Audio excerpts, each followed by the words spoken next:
In other words, hold my hand.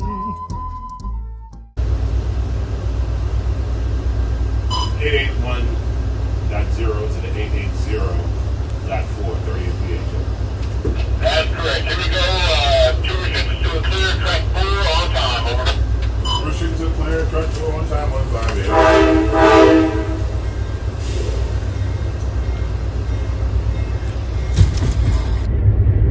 So we're on the way to Memphis. I'll make myself comfortable with this New Orleans Saints cushion. That's better. That'll keep me comfortable in my wheelchair on my journey, and it'll make a nice present for me friend Carly. It's got Saints on it. And I have twinned Southampton with New Orleans. Well and truly. See you in a bit. So I'm on the train to Memphis, and this is my new friend who's been travelling on the train since 1966. Yay! So when are you getting off? I didn't been on the train since 1966. When on earth are you getting off to? I had to go to Chicago. I left from North Gulfport on the coast. I was down on the coast. My mother told me my father was sick. So my brother and I traveled up here. My mother couldn't come because she had the little ones up under us. So when I first traveled to Chicago, boy, was it excited. Oh, brilliant. And like you said, things have changed. Yeah. And my friend Susanna here makes her own apple cider. And I've already asked her, she's got none in the bag. It tastes awful too. So we were stuck at Jackson for over an hour, and we've all become firm friends. Me and my girls in my cabin. See you in a bit. They are friends indeed. Those girls made those hours fly by. And I'll never forget them. Bless them. So I've come here to the Lorraine Motel in Memphis, where Martin Luther King was shot dead.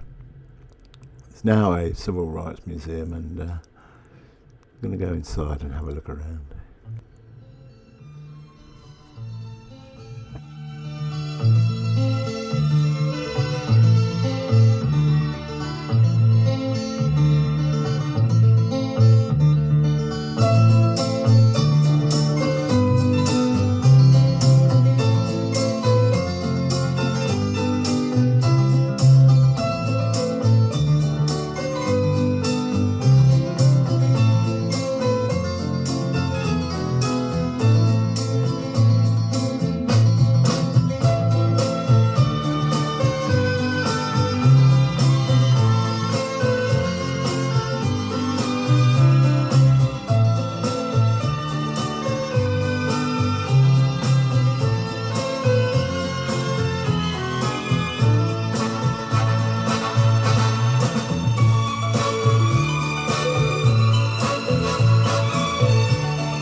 December of 1955, a little-known pastor of the Dexter Avenue Baptist Church in Montgomery, Alabama, organized the Montgomery bus boycott.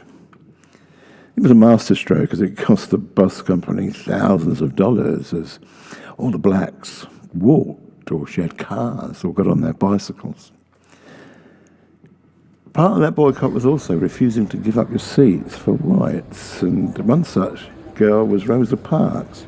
Told by the driver she would be arrested, she simply said, "You may do that." Her arrest became a test case that culminated in the end of the 381-day bus boycott, and the court ruling that segregation on Montgomery buses was unconstitutional, the first of many rulings. And that little-known pastor in 1955, Martin Luther King Jr. Earlier in my journey, stopped at Greensboro Station, and I mentioned that what happened there sparked my interest in civil rights. 4 protesters sat at whites only part of a bar at Woolworths in Greensboro, and it was a pivotal moment in the history of civil rights because what followed was epic. Have a read about it. It's very interesting.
So at my hotel bar today in Memphis, and I've just met this beautiful young lady called Dawn.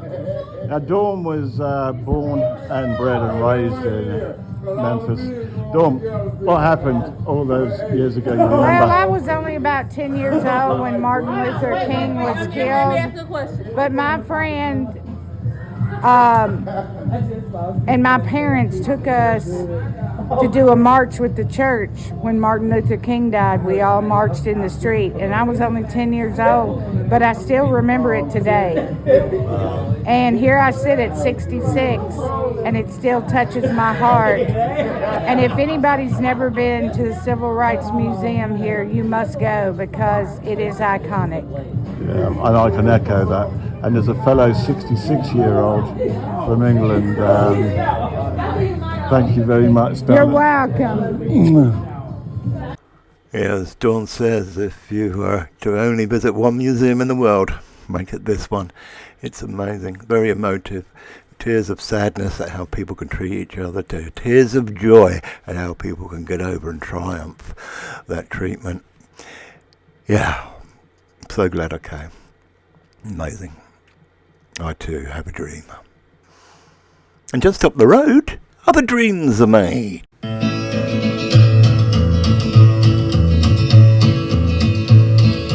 that's all right, Mama. That's all right for you. That's all right, Mama. Just any way you do it, that's all right. That's all right. That's all right, Mama.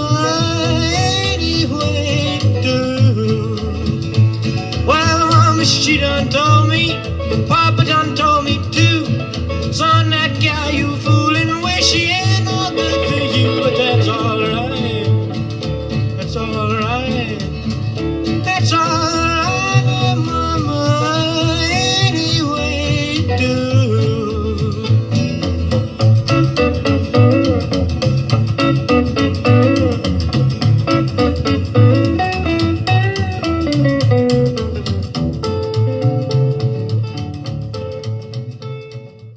In order to get to my next destination, San Antonio, I've had to come back here to New Orleans. But I'm leaving tomorrow. I'll see you in a bit. In other words, I love you.